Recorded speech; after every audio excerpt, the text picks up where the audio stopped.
Saseni, hi guys, and welcome back to another episode at Channel 54 News. Kama you've not been watching our previous episodes, we've got very many episodes we've uploaded. Now today, we have a new one and very interesting.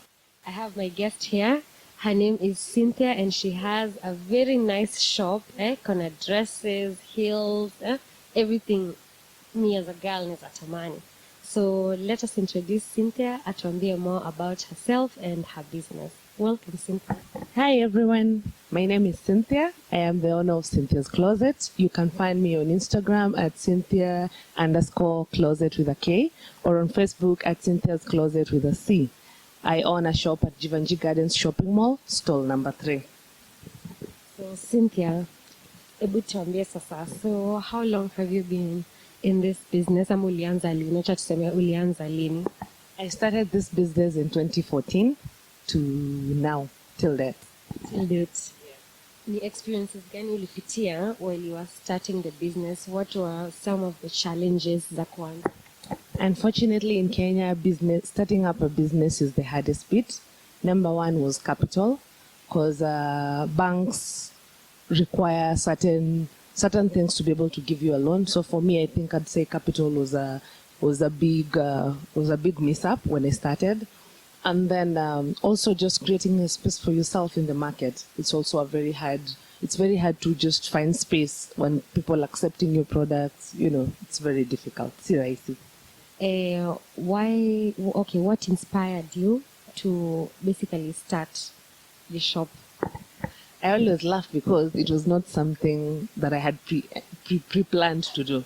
After I finished campus, my first job was actually at a stall. I was working for a particular lady who was selling dresses from the UK. My salary then, I think, was 7,000 per month. Yeah. So I started selling. Then after I think I sold for her for a year, and then she closed shop. When she closed shop, she was like, I think you're really good in this. You can actually try it yourself. Other than doing it for someone else, you can actually try it yourself. So that is how I found myself in business. It's not something that I planned. So it started, and then here we are, years later. Yeah. Now, in terms of dresses, naona kuna different types of dresses. Yeah. Tell us more about you. I have mostly majored on official outfits. I mostly dress people going to the offices, news anchors. That is my major market. But I have also specialized on vacation kind of dresses, and maybe shorts. Those two things people require for holidays. So I have not confined myself to one set of clothing. So you can find clothes for your vacations, you can find for your graduation, any kind of activity you want to engage in and you want a dress for it. I can even custom make it for you. Yeah. So custom make, mtu anaweza kuja akuonyeshe picha of maybe something they like, and then like I have fundis. So if you come with a particular kind of fit that you want, so you'll just come with whatever it is, maybe a photo of what you want. People come with a Pinterest photo. We take it to a foodie, they make it for you. If you like it, then you can purchase it. Yeah. Price range from how much to how much? Okay, my prices range depending on where the clothes are coming from. So there are clothes that come from the UK, which go from 5,000 to 10,000. There are those that come from China. They range from 2,500 to 3,500. There are those that come from Turkey, which range from 5,000 to 10,000. So it depends with what you want. There are clients who can only do clothes that come from Turkey. There are those who want UK clothes, and there are those who are comfortable with Chinese clothes. Yeah.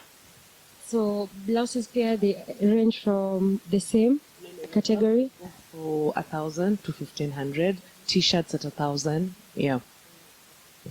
So, and in terms of delivery, mtu wako mbali, tuseme mtu maybe ako Kitengela, ameona something nice on your page. Do you do delivery? Yes, we do deliveries. Within the CBD, we have riders who take deliveries at a fee. We have standard rates for different areas. Like within the CBD, it's free. Even we do deliveries outside the country. We send via buses, G4S, courier, whichever courier you prefer, we send it with you. Okay, so do you have any other shop apart from here? No. I do not have a shop. So I decided to pick a wider space. I picked more shops in one area as opposed to having different stores. Because if I have different stores as per now, the market is not as friendly because most of my products are sold online. So it does not make economic sense for me to get another space elsewhere yet. But hopefully with time we'll be able to get a different outlet. Yeah. Okay, so if I'm to ask, are you normally here 24/7, or do you have someone maybe mwenye who assists you with like maybe selling time and maybe you're not around? Do you have any employees? Yes, I have an employee. I have one employee who helps me run the shop, because there are times when you'll have too many deliveries, you will need someone to be able to dispatch the deliveries. Then there are also those who come to the shop. So you'll need also someone to attend to those ones coming to the shop. So most definitely you must have at least one assistant to be able to help you move around. Yeah.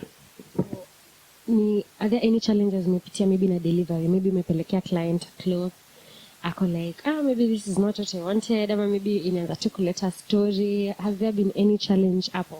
I have had several challenges with online delivery. Number one, there are times when a client orders for a product, the rider goes to the client, they get there, they find the person either the phone is off or they're not picking their call altogether. So that delivery ends up not being done.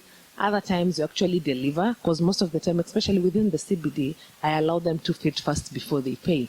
So it gets to them, they tell you they'll pay, then it becomes an ongoing kind of back and forth. I'll send tomorrow, I'll send, I am not a thief. It becomes a bit of a haggle between you and the client. And then there are also times when you interact with conmen. You find a rider goes and they find the place they were told is not even. So it becomes unsafe even for the rider.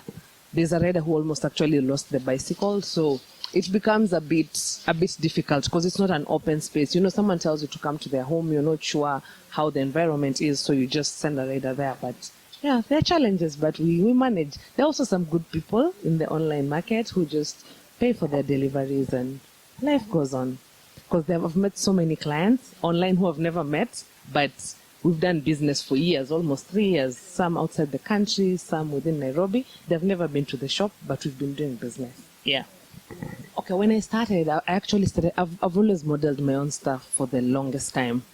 As market also changes, market keeps changing. It gets to a point where now you'll need professional kind of photos to be able to push your products online. But for the longest time, if you check my pages, I'm still just doing my own modeling. I don't even pay a photographer. I just use my phone.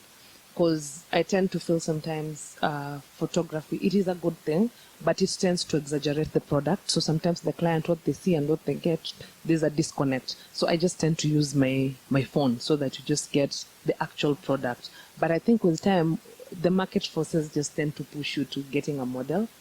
With time, I might have to pay a model to be able to market my stuff. Otherwise, you'll not survive in the market. Challenges maybe umeona from online, or maybe experience, if any, from online, ni gani? Okay, for me, for people who just market their products and they do not have a shop, number one, the biggest challenge, clients tend to feel like you do not have legitimacy. A physical location tends to give you legitimacy. Everyone who's actually outside Nairobi, the first question they'll always ask you is, where is your shop?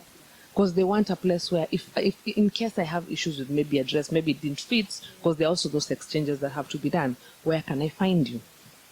So if you're selling purely online, you tend to restrict your clientele, because there are people who do not actually believe in online business completely.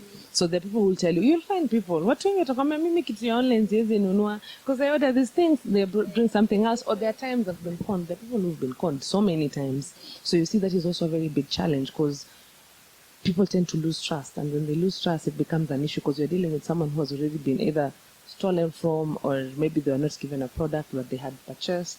It becomes a bit of a hurdle. So I tend to feel it's always important to just have a physical location where people can find you. Because I know it is hard, because with goodwill and everything in town, it's difficult. But for anyone who wants to do business, it gives you a lot of legitimacy. Because when someone tends to know that I can find this person at this location, they are more comfortable buying from you, as opposed to someone who just tells you, I'm purely online. That's so difficult, because I'm like, okay, so if it doesn't fit, what do I do? Because you don't have a location, you don't have, and you do not want to trust me to give me 2 sizes. So it's a give or take, basically. But I'd say for me, online is good. You will get market, because you see, with an online market, it's a ready market. It is not a market that you're haggling with. this is a person, by the time someone engages you, they want to buy, But the problem is if they want to buy and you're not giving them an environment for them to be comfortable with you because you do not have a space, you're telling them there are no exchanges, because there are people who say, we don't do exchanges. If you don't know your size, that's your... And it's difficult because most ladies actually do not know their sizes. So yeah, I do not do men's stuff. The only thing I've tried to veer off the ladies' clothing is children's clothing. So there are clients who have kids who want stuff for their kids. So I just bring stuff specifically for those clients who want stuff for their kids. But I do not do men's stuff completely. I just majorly, purely do women's stuff. Yeah. And the kids stuff, ni mtu akisema, like when someone asks, so it's not like someone can walk in and find like nguo za mtoi, maybe ama. No. I do not. Number one, I would want to just give it a different space, like you just start a kids shop on its own. Because when you have that kind of confusion, it tends to, even record keeping becomes a bit of a challenge. So I just bring specifically to clients who ask for kids stuff. They'll be like, I love the ladies stuff you have. Can I get stuff for my kid? My kid is this age. So I ask them what they would want. So I actually bring them what they just want. It's specific to clients, but you can't walk in here and just get kids stuff. Yeah. Ushai maybe pata, maybe a customer DMs you, ako like maybe they'd like you to dress them. It should happen. Yeah, it happens a lot, especially with media personalities. Because you see, every day they can't keep repeating their dresses, so they prefer to be styled. So I actually charge them for styling per outfit. So they would hire the clothes, they wear them. I also work with stylists there, so they would come for clothes for them. So they will come for clothes, they will wear them, and then they will use them. I'm allowed to post them, and also they are supposed to tag me. Because you see, with the tags, that's where I get my influence. So that's because they have followers, so their followers will follow me back because of them using our outfits and also for the mentions. So yeah, I have styled a couple of people. If you check my page, I've had an opportunity to style to dress Betty Kyallo, Shiksha Aurora. There's so many. There's so many of them, but I've had an opportunity. They also, you even find artists who are maybe doing a shoot or something. They would come for outfits, so I dress them for that particular kind of shoot, and then they pay me. Unfortunately, when COVID happened, I had to close for 2 months, so we were not opening shops completely, because we were not sure what was going on. Also, all of us just got that kind of shock. So no one was coming. And then another thing, people could not come to the shop for fittings. They were not comfortable because they were like, that shop has a traffic of people. So I come in. So you find a client calls you and they tell you, the time that I want to come, I'm hoping there are no other clients. So it actually, you had to regulate. And at some point, clients were totally not coming to shops. So it is either you send clothes to them, then they bring them back, or they were not coming to the shop. And then also their purchasing power went low, because you see, most people lost their jobs. Most of my clients actually lost their jobs. There are people whose salary were slashed to maybe half. So you see, priorities change. I am selling something that is more of a luxury. So you will not buy dresses and you do not have food in the house. So you see, people had to make tough choices. So, of course, business went on a bit of a down spiral. So there was no serious business going on. The lucky thing was that, at least for us, our landlord gave us like a 50% cut of rent, and then raised it to 70 when things got a bit eased up after the economy was a bit opened up. But it really, really affected the business so badly, because the purchase, like right now it's Christmas, and as you can see, we are here and you haven't seen people come in and out or wanting to, it's because people's priorities changed kabisa. People do not have, the purchasing power is so low. So it's Christmas and we are doing discounts as opposed to raising, the previous years we used to exaggerate prices during Christmas, but right now you cannot do that because people do not even have. Another thing, schools are opening in January. So you see, the difference between now and January is like a week or two. So you cannot expect someone to come and buy clothes and they've not bought uniform. So COVID really messed up the business. That's for sure. What would you advise young girls out there, maybe youth out there, from the bottom of your heart? In all honesty, sometimes I tell people, there are clients who come here, maybe after graduation, they're so happy, they're psyched up, they're like, I'm going to get a white collar job. It's unfortunate that jobs are not as forthcoming as all of us would want. And another thing, the economy cannot sustain all of us in a white collar job. So do not be afraid to start something. Businesses there are no guarantees. You just have to start. And you do not need CG 500,000 to start a business. Most shops right now in the CBD, they are not charging goodwill. So if you, a friend or two can come together, try something out. If you're good at clothes, you do not have to sell clothes specifically, but just do something with yourself. You don't have to stay at home just because, I do not have a job. Just keep it going. Just keep the energy. Try something out. The economy is so big. People are out there. They can purchase stuff.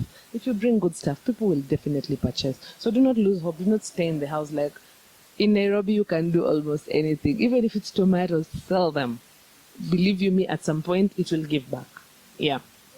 Thank you so much, Aki, for having us. If you're looking for nice dresses, official dresses, Sasa, you know where to come. You know. So, yeah. So, guys, thank you so much for watching, and we'll see you next time.